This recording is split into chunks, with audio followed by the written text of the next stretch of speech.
Ready? Okay.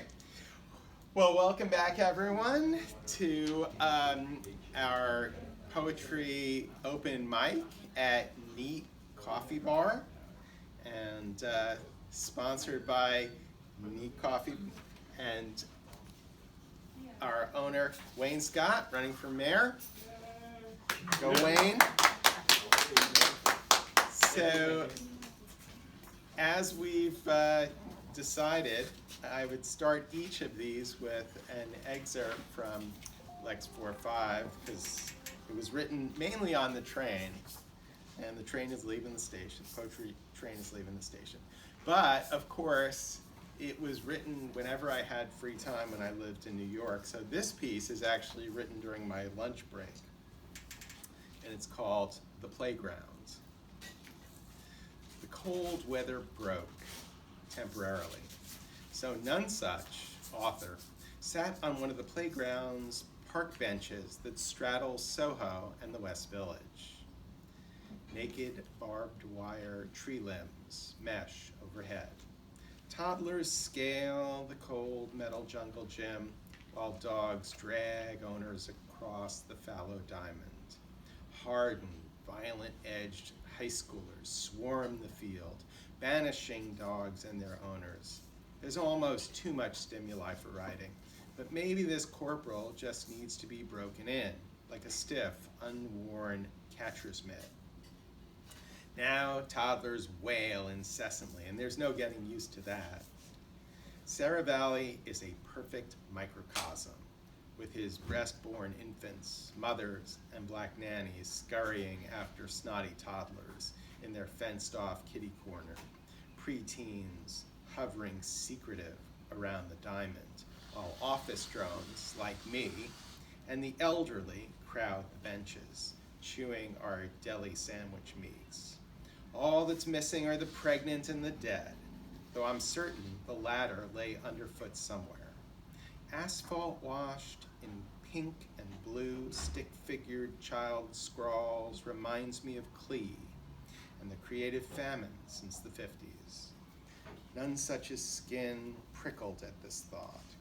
Was he of a long-buried era, an artistic Rip Van Winkle, waking to these new dark ages of pop culturalism? He wasn't a postmodernist. His friend who painted in a parallel style called it maximalism. Arose by any, though in a way, Lex 4-5 was minimalistic. Sans story or characters. That evening, he continued, we're stuck. The Lex has gone out of service. A stink of burning plastic chokes our car. The relief train arrives. Trapped anger wafts through. In 20 pages, you'll have forgotten 80% of what you've read here. I'm counting on it. Art is transitory, like life itself. It doesn't matter if buttery conclusions are drawn, as long as you're held in the moment.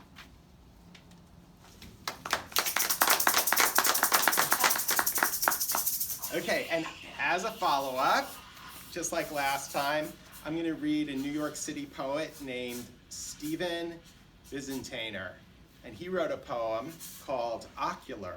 So this was a poem, the one that I just read was a poem of a park in New York, in Manhattan, called Corporal, what was it called again? Sarah Valley, who was a Vietnam vet.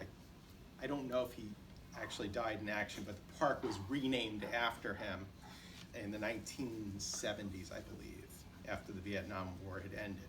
So he, as a New York City poet writing in Queens, is writing of a different park. And this poem is about that park. It's called Ocular. Remembrances and slides, photographs of a city park. As a child, the common linden that I now know in adulthood as a dirty tree because its shed was an ochre with behemoth arms that somehow always accepted me, welcomed my straddle, and never judged me. And in that park with soft sounds of wind, I sat behind in the midst of where the metropolis would sing, and she let me cut her with a knife, and quietly she stood leaving her with my initials signed.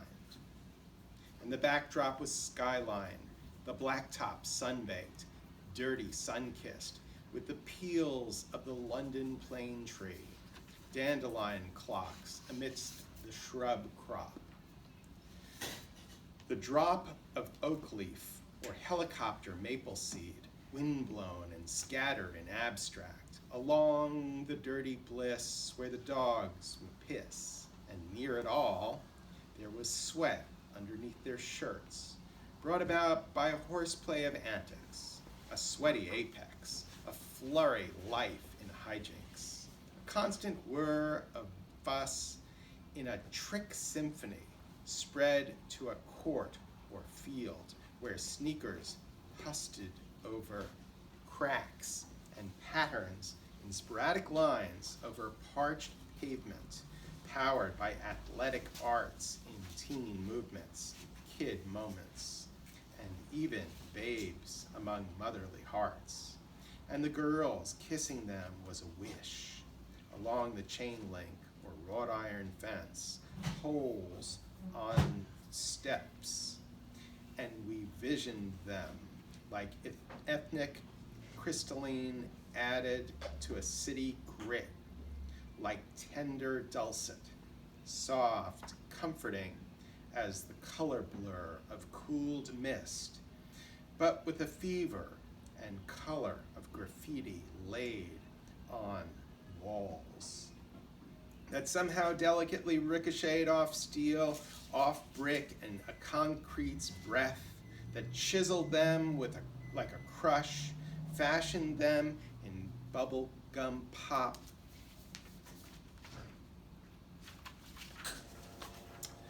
And a mood that could have passed for beautiful mornings in an indigo city.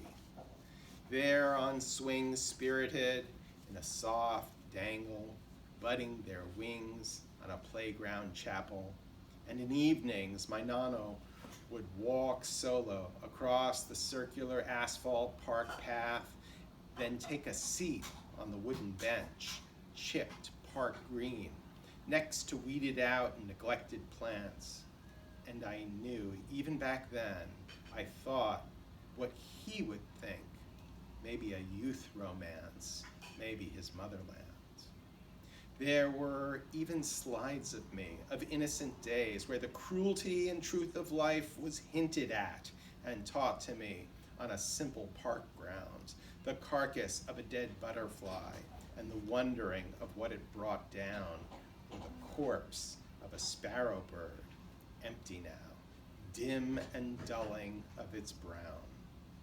And there lay the chance of life, all in the ocular, in a panorama park photograph slide, the ones who had their chance, the ones who lived, the future teachers, the future divorced, the future murdered, the future of dull, the future of the lost, the future who would inspire, the future leaders, the future dead-end beats.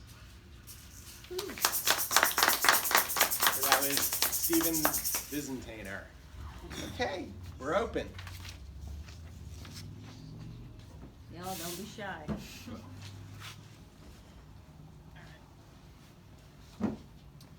This is a micro poem, and it is called Angel in Red. And it's written after seeing a picture of myself in a red dress. This may look like a young girl in a pretty dress, but she isn't a damsel in distress. She's a warrior, a rose, constantly blooming, never assuming the work for those she clears the path for will know her name nor her strength, but she carries on. Along a path not yet tread, she's well versed and well read, and yes, she looks damn good in red.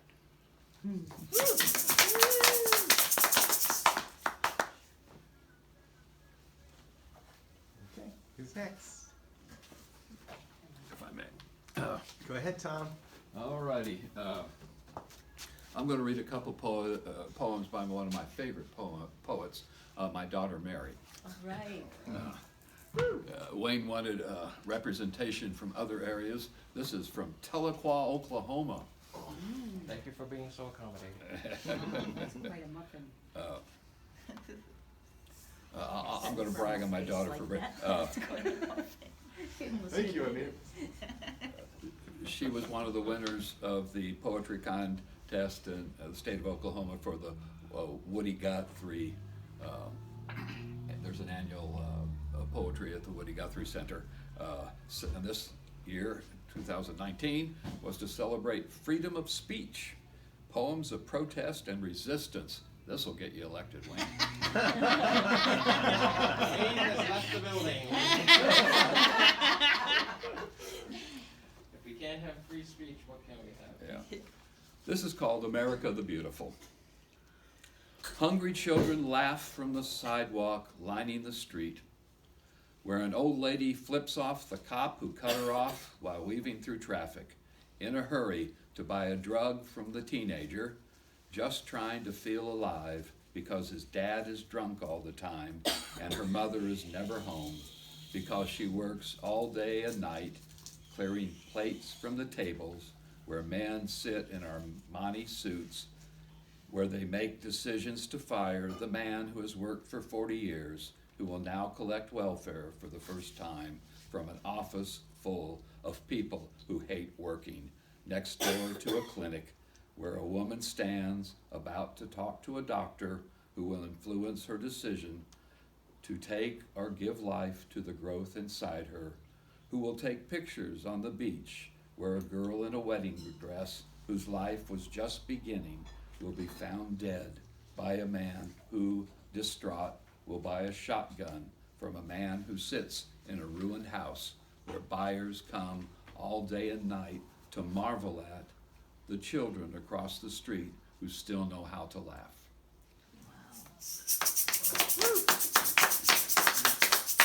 Yeah, Mary, you done good.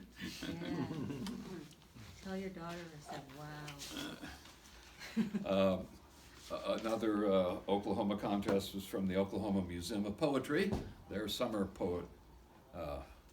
poetry challenge, and outstanding poem, ages 20 to 39. By the way, my daughter Mary is 28 and in Tahlequah at the Northeastern University, finishing her master's in clinical psychology. So, yeah.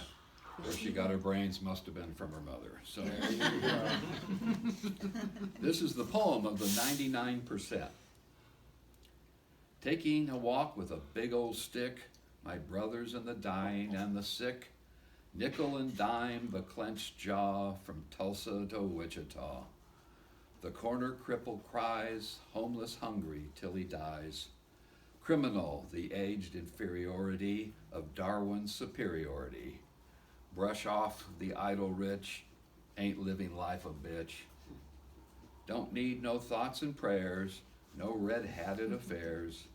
Hurl a rock through the window of the house on the hill, with walls and calculated lies they kill. Keep us dumb and damn the cost, revolution would be their loss. Wake up, my friend, and realize we are fighting for our lives. In the centuries past, we've been beaten and burned at the stake. Now it's time to claim what's rightfully ours. Fear not the guns or the bars, 'cause there's no use living when you're already dead, comatose in the American dream bed. Got to marry, but they took the cake.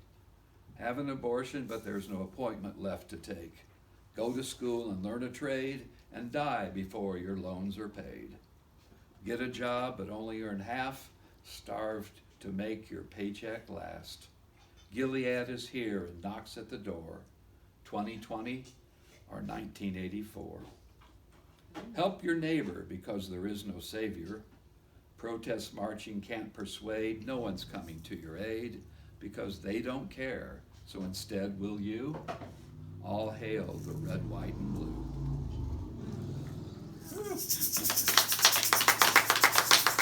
And I'm going to end with this isn't one of Mary's, but it was from the same collection. This is for anyone who says, "Oh, I could never write poetry." It's called Love.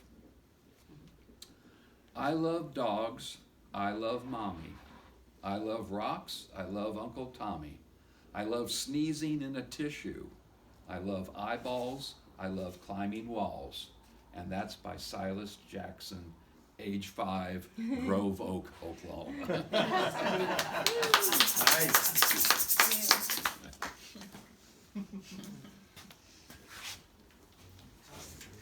Yeah, I'll read.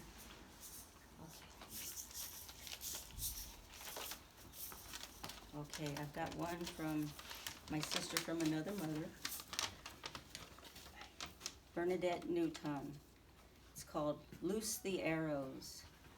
Knock, draw loose, your eyes lock with mine.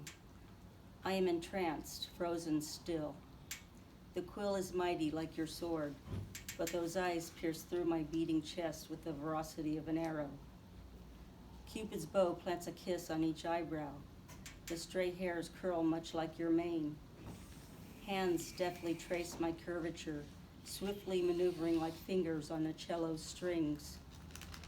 Your stature is acute.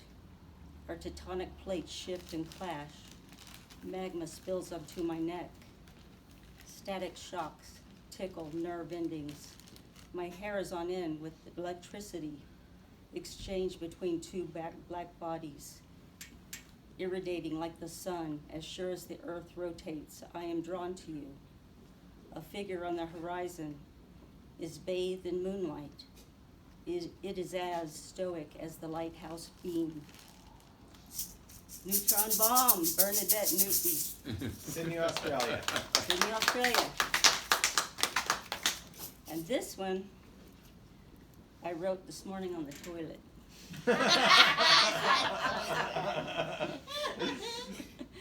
This is my office.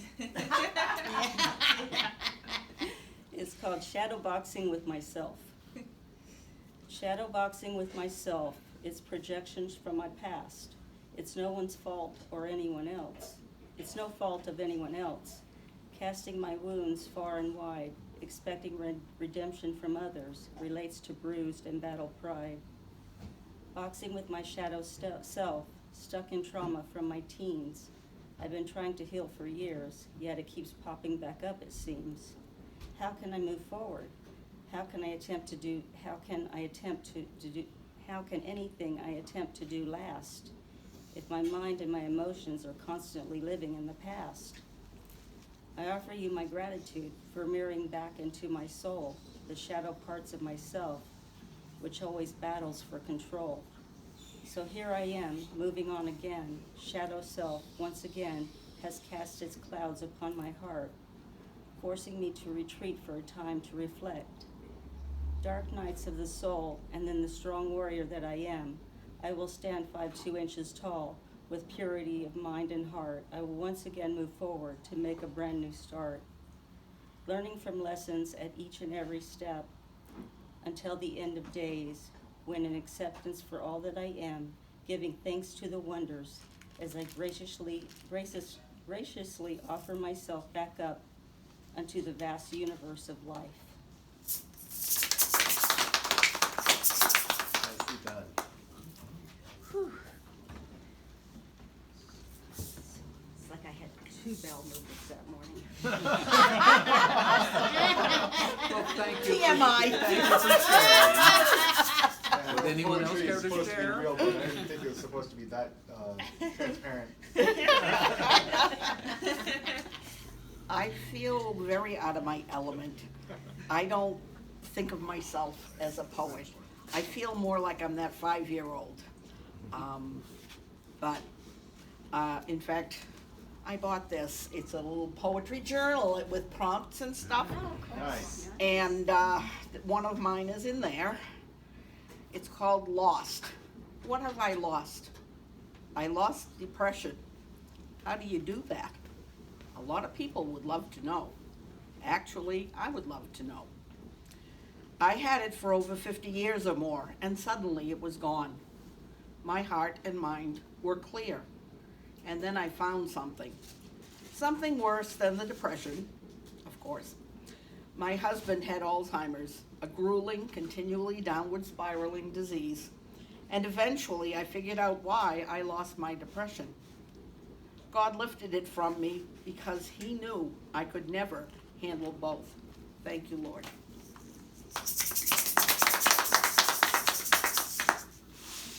And this is one that I did today, and I'm not sure if I've got it together or not, but I'm gonna try. The path. We all have one, you know. Sometimes it's foggy and you cannot see it very well.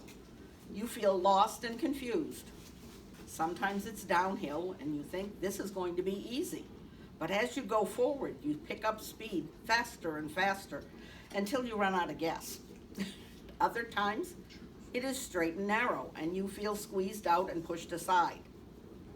Sometimes it is wide and clear. Oh boy, you think, I've got it now. But your GPS is locked in the house and you know not where you're headed. Then there's the uphill road. None of us like those, they're hard. Then there's the roadblocks, the bumps in each path. Sometimes when our mood is good, we jump over them. Sometimes when our mood is bad, we stomp over them. When we are feeling smart, we walk around them. When we're feeling not so smart, we trip over them. We are all on the same path. We all face all of these issues. The only difference is exactly where each of us is on the path. And the question is, will we help each other along or be oblivious? Let's help. Good job.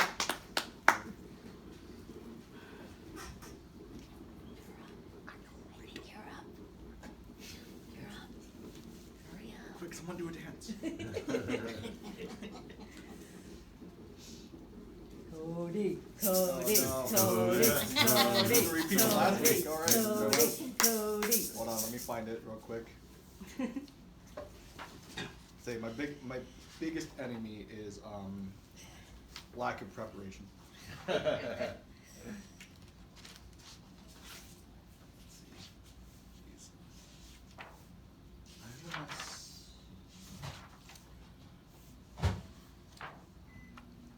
You want somebody to go ahead of you? Please. Yes, okay. Yeah, please. 'Cause I can Alright. fool.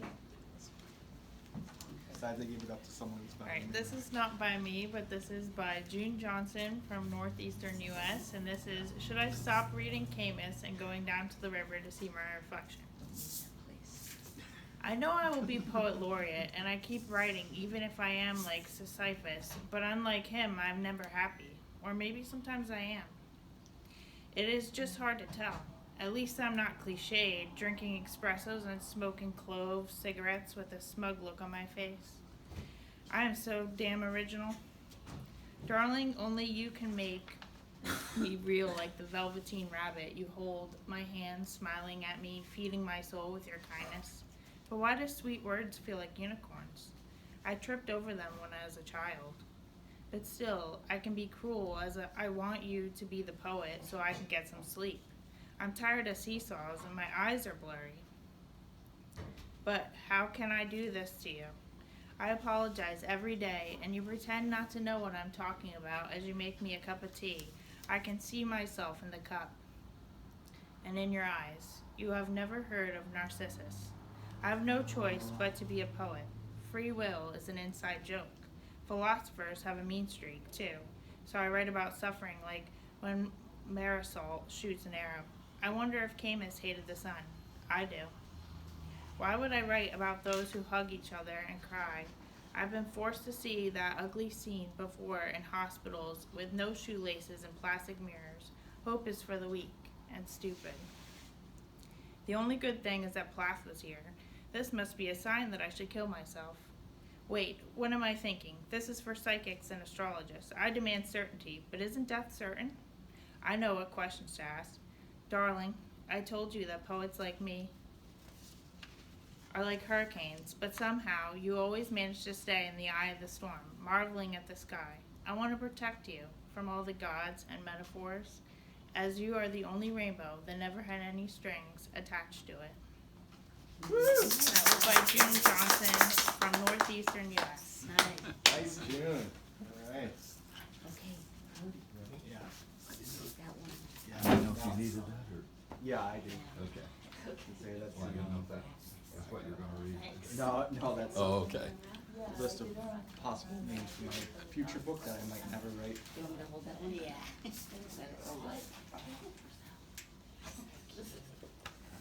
Completely hopeless now. Thank you.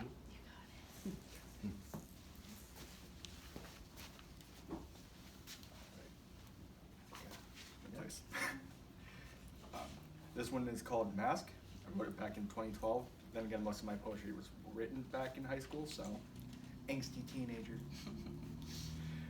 It's called Mask.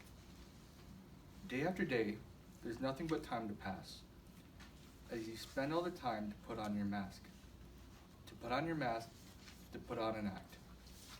They are the audience and you are the main event. So get on stage and do your little dance, puppet. All eyes are on you. Don't mess up, you're their fool. You're slipping, falling right on through the cracks of all who are mocking you. Thanks to them, you never let me close. Just let me through and I can rescue you. From the stage, the memories will fade.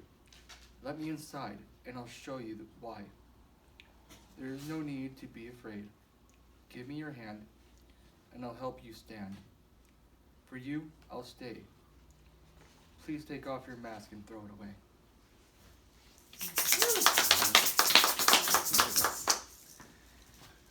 Okay, so I've got another non-local poet. This is someone that we haven't featured before. Her name is Ursula McCabe, and she's from Oregon. And she wrote a poem called Picture Frame. Scattered on top of white sand, flat black rocks. These are the size of silver dollars, a perfect fit for vest pockets. We walk, we run, we trot, some of us hide, and some of us swim through the tide till we grow up and turn into fishermen standing shadow still, arms balancing whip-thin fishing poles. Lacy conifers dot the top of coastal mountains, their twisted crowns are furry eyebrows holding up the sun. A lone horsetail cloud floats by and asks, have you done your best? Because this is the time. Right now, all I need is to fit this small inlet into a picture frame. Beyond here, I don't know how the sea will act, but today the waves are quite satisfied.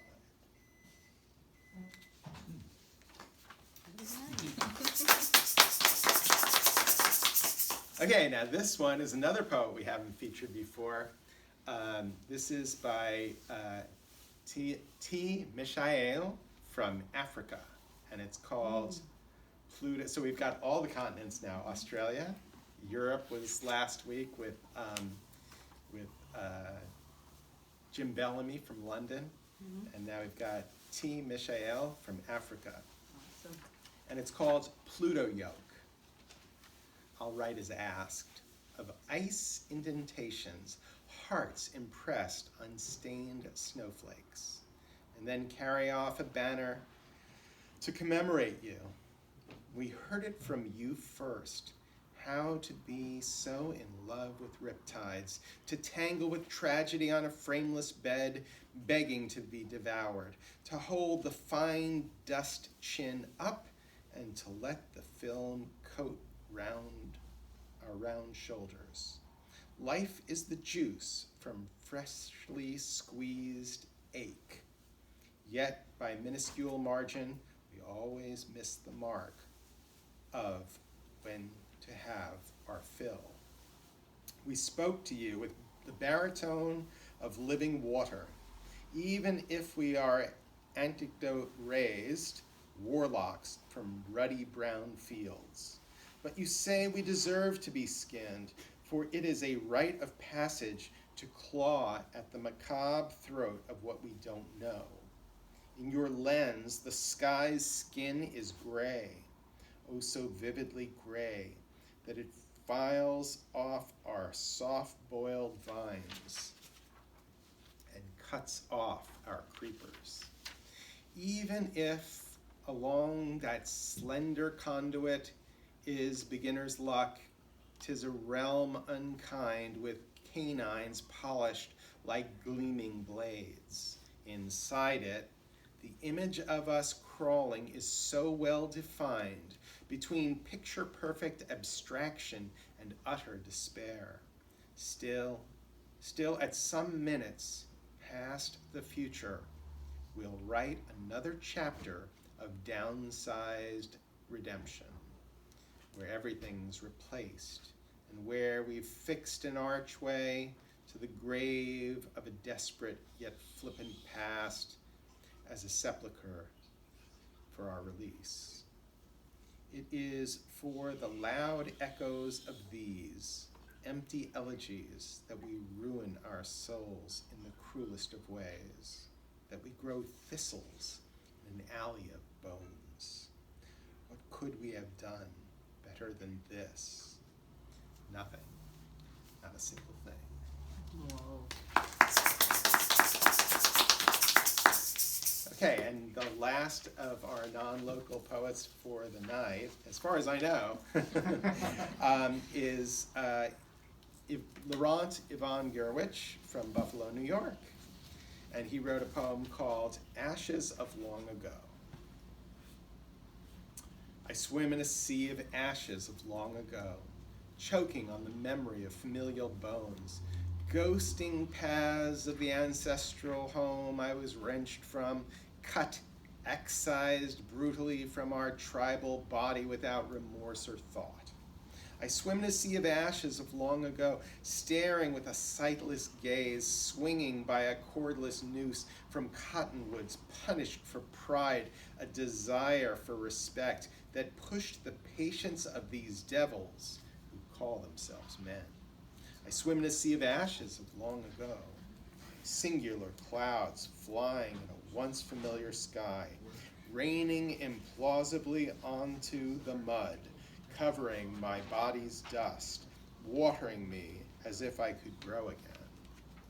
Fodder for the lash that never pauses. I swim in a sea of ashes of long ago, memories wafting over the long waters, spirit returning home to the bright colors of family where my spear hangs, hungering for my hand and the swift foot of my throw. Ashes of long ago, blood cement that never dries, pooling in dreams that soak into an ochre earth, lost to the strands of my brown life, forever raveling and unraveling. Ancient spool of thread, tumbling downhill from the womb of my world, my Africa. Okay, so everyone's had a chance to read at least one poem, right? Okay, all right, well, I've got another one. This is by me, and by the way, I'm your host, Richard Weissman. I've been writing poetry since 1987, performing it since the 90s.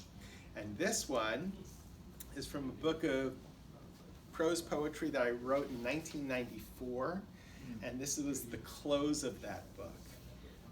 The book was called Silent Echo, and the excerpt is called End.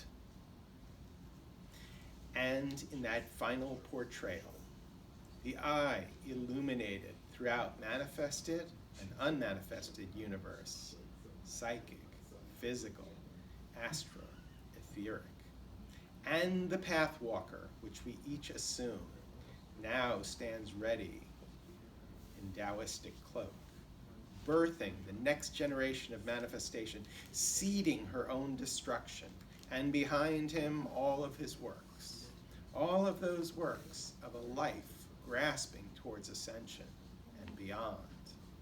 And within the entirety of all these pictures, of all these sounds, harking back to the drama, to the dance, which is the egg, which marks the fertilization, which marks the birth-death continuum, which marks the light straight hydra of tear, which clutches to hand in its perfection, which questions itself, its own path workings, which listens within for sounds from its own creation, and breathes in, breathes out, the stillness, abyss, the silence of self-realization, of enlightenment perceived, and now in finality, and now throughout all eternity, and now in reflection, the silence echoes.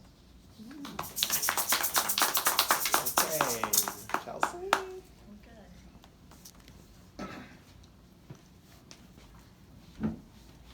This next one is called Feelings Are Fickle, and it opens with a quote that says, "Once a writer falls in love with you, you will never die."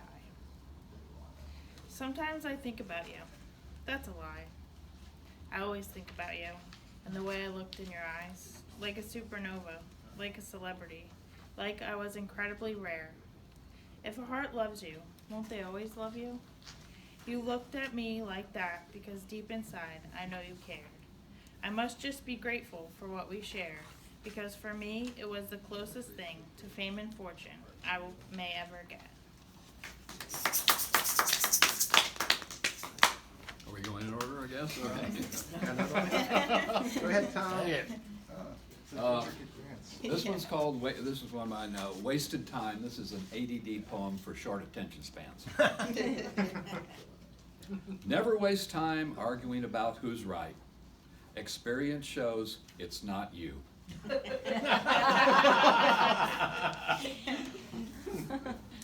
This is called Words, another ADD poem for short attention spans. Whoever said words will never hurt you, never met you. After your words were thrown and the damage was done, you would apologize. But we both knew, and we both still know, you meant every word. A little more lighthearted for this one. She dreamt of King Solomon's bed. She dreamt of King Solomon's bed, where her body would inspire divine poetry, where her dove eyes would behold true love, where her thighs would be resplendent jewelry, where her breast would quiver like twin fawns, where wine kisses would flow abundantly. She dreamt of King Solomon's bed, where her king's left hand cradles her head, while his right explores the valley lilies, where her lover's fruit is sweet to her mouth, a fresh garden fountain as her lips drip honey, where her king's loving caresses would form God's perfect blend of the carnal and the holy. She dreamt of King Solomon's bed, but awoke in ours.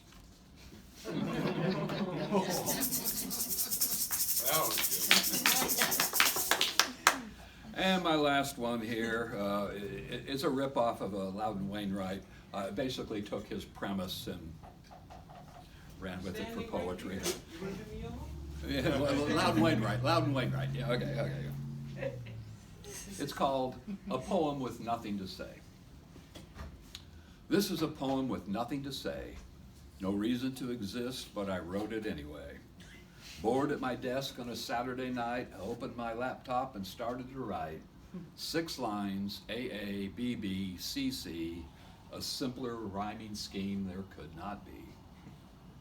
This poem plows on ponderously, perhaps people same as you and me. That wasn't a comment on alienation, just a chance to use alliteration. It's time for internal rhyme, I'll put it here. Now, wasn't that amusing to your ear? No celebration of life, no longing for love, no dirge for loss, no none of the above. No critique of beauty, observation of life, no political comment, not a single insight. You've read better, but I bet you've read worse. Plod on, dear reader, there's only one more verse. This poem is a complete waste of time. A minute of yours, a few minutes of mine. It doesn't matter that there's nothing to say, only a few people will hear it anyway. The sixth line's coming, so I must be through. Thank you, neat coffee bar. I knew I could count on you. We're gonna need that one frame.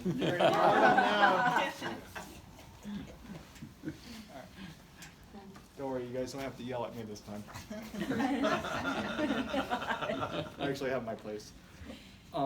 This one is in someone else's. She is the physical embodiment of someone else's world. Eyes that resemble solar systems picture framed. Meteor showers cascade, the dancing comets come to life. Like a solar flare, her rage burns with passion in her stare. Though all she is, vastly beautiful, like a newborn star. Far too rare and impossible to grasp, she is the physical embodiment of somebody else's world. I'll do another. This is called Frickin' Frackin' Floor.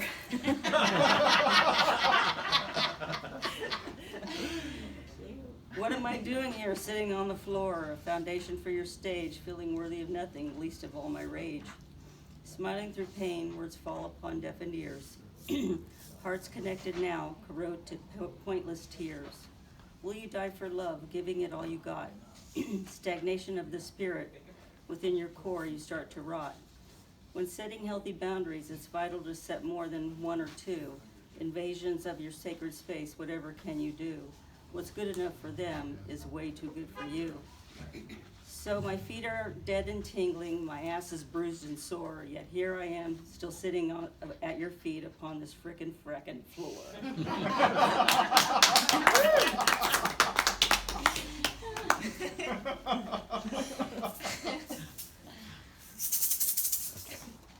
Okay, so I've got a couple of short ones. These are real old. So this one's from 1987.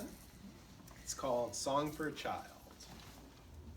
Around and round like world spinning tops, we sing and dance with twists and with flops, while kittens purr and puppies jump as somber-eyed giants hew tree-base to stump. And round the merry does go as Dolly is fastened with shiny red bow. Dark clouds twist to cotton and oceans to foam, while gray-headed giants seek God in a dome. And round we'll joyfully play until we become giants and put Dolly away. Okay, this is not quite as old. This one's from 1990. It's called Poetry the Trickster.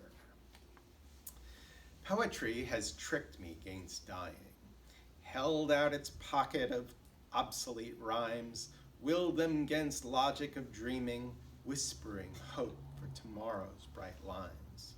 Poetry has tricked me 'gainst prose, crooking a finger, then snubbing its nose, subverting the tale master's vision, marking with phrasings and shill, conning old dialects till lyrics cut deeper, masking from currency will. This will be probably my last one for tonight, but it's called For Home. So, this is for leaving the family home, personal to my own family. So for home. There are only two things that can turn a house into a home: 1,000 memories and a family full of love. From paintings and photographs lies a story with everyone. I can tell you I am happy to be a part of this home, this final generation to walk through these halls. Through these pictures and memories are stripped from these walls, I'll forever be surrounded by a family I'm proud to belong. So lift a glass and say a toast for those who are no longer here. Grandma and grandpa, a father, a brother, for whom we keep near. Although we cried, they gave us lives without ever knowing fear. So we're sent off to carry countless memories with a tear. On their behalf, let's gather around, sing and have a laugh. One final hurrah on their behalf. Through these halls are empty now, as we gather on the lawn. Let's say a prayer and sing a song that remind us of memories gathered from the years. Let it be the send-off from the place that we once hailed. Let it give us one final gust of wind beneath our sails. As we prepare to leave this place with mixed emotions in our hearts, let it be a reminder of where we got our start and the love of this family that will never be apart.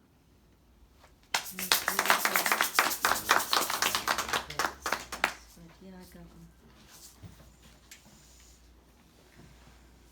Okay. It's in there somewhere, right? Okay, this is called Talk Therapy. I'm reading this poem to you about myself when I know that I should keep my mouth shut, keeping it all quiet. Learning to opening up my heart, exposure of raw, throbbing, painful past. You assure me that my words are safe with you, within your private mind, that you use everything that I've shared with you to belittle and control me every time. Why am I silent? Why am I regressing back? I believe it results more often than not, a sober realization from the very start. Talking out with others results in a very sharp reminder once again, knocking me off track, a reminder of a collection of daggers plunged deep into my back. Ooh. That was heavy, sorry. You need better friends. I wrote that after coming back from a healthy relationship retreat. And this last one is called The Sunset. Our chapter has closed, the sun has set, but to me, our time together was simply the best. I was leaving, you, the nest, orange and pink skies, hues of red, the same color of my cheeks as you smiled at me. You, my dear, may not have been the one, but you are one of the good ones, different from all the rest. And every time I think of you, I pray and wish you the best.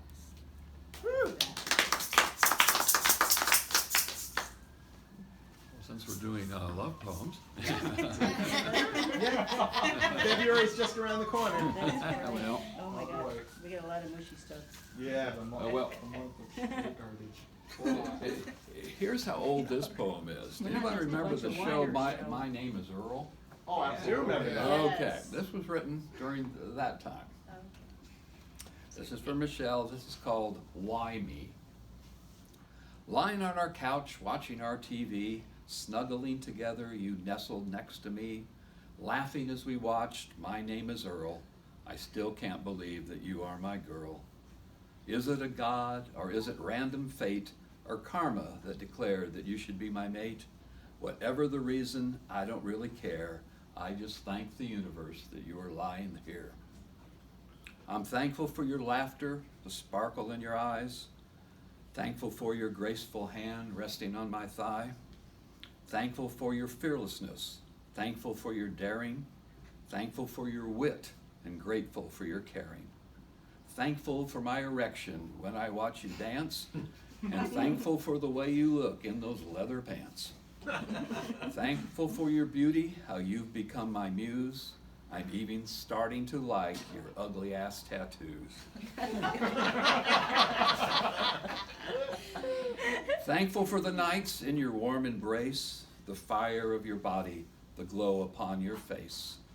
I search philosophies and theologies trying to express why I should be chosen to possess this happiness. Plato to Aquinas, Buddha to Freud, the one simple conclusion I cannot avoid. The reason for our love all comes down to this. I am one lucky son of a bitch. It's a love poem. And forgive me, but here's a poem from Wisconsin. There you go. Okay. And I can't for the life of me remember the name of the town, sorry. This is Haywood Banks. When the shades of night are falling and you climb into your bed, there is no need for loneliness and crying, for there's always someone with you, even in the darkest night. And though you cannot see him, I'm not lying. Teeny little dust mites, ultra tiny dust mites, about 2 million in the average bed. Bunches of them dust mites, munching little dust mites, snuggled warm and cozy neath your head. There are little 8-legged daddy mites and mama mites and baby mites, doing what a mite might like to do.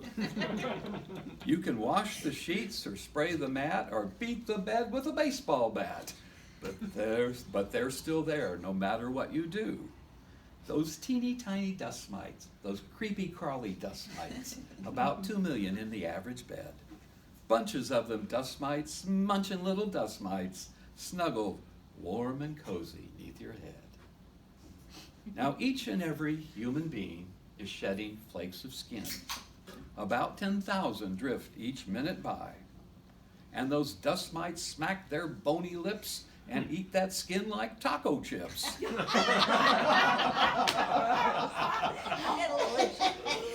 It's a rain of manna from the sky. For those teeny tiny dust mites, ultra tiny dust mites, about 2 million in the average bed, bunches of them dust mites, munching little dust mites, snuggled warm and cozy neath your head.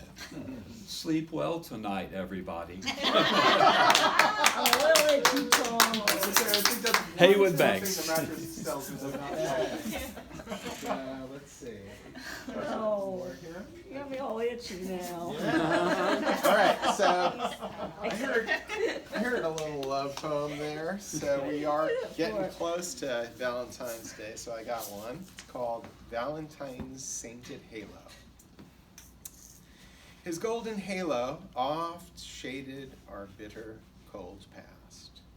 With orange peeled sticky, he wet wiped clean our fresh glass-blown hearts, fermented mango guts, sweetness, slow rotted February's front teeth, till it deafened us to that impossible hurricane's approach. But lightning electric flashed white, and thunder struck deep, shaking our gulf-worn sugar sand shores. Spite utter black cyclones, death knell warnings, and red-white flash of siren, still summer's sunlight broke through, warming our wintry stained glass hearts.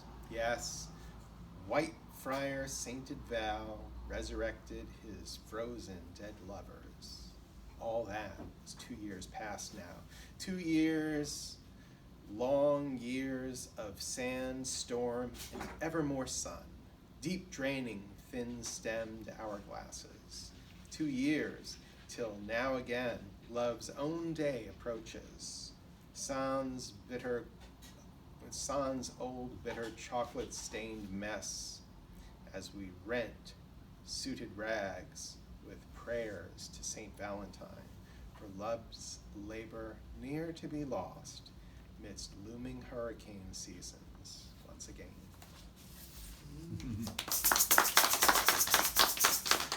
Okay, so these ones are kind of spiritual. Let's see, here's one. Forgiveness. Blood-red wounds wept for this world. The season of hope unfurls. Those solution claws up from knotted belly. Bleak emptiness drains me still as I struggle to surrender. Tormentors, past, present, all forgiven now. All save the mirror's warped reflection. Set clocks 5 minutes or 50 years forward. Hard task remains unaltered. Harden or wither, grow or die. A million flecks of cascading thought now wrapped in a single act as I fall to knees and pray and forgive us our trespasses as we I got a little tiny one. Great. Go for it. It's an acrostic poem. It was an assignment to write one using my name. So, my name is Ann. Go for it, A-N-N-E. And it's a loud-speaking person, new at speaking in any public way, never able to tone herself down, ever wanting a softer voice. Nice. Oh, are we doing love poems? Sure. All right. Close us out. Free country. Starting to trend. You're gonna close us out. Oh, close us great. out, Okay, yeah. this is called The Light You Are. The light you are helps illuminate my path. The love you are helps soften life's wrath. The teacher you are helps point the way. The beauty you are gives radiant sun-filled days. The friend you are met me once long ago upon a faraway star. The lover you are ignites the deepest recesses of my grateful heart. Happy birthday, my love. You're not getting older, you're just shinier. Some good birthdays now. Oh, that's Okay, That's well- the perfect capper. Thanks everyone for coming, and we'll see you in 2 weeks. So I did have a kind of group conscience for everyone, something to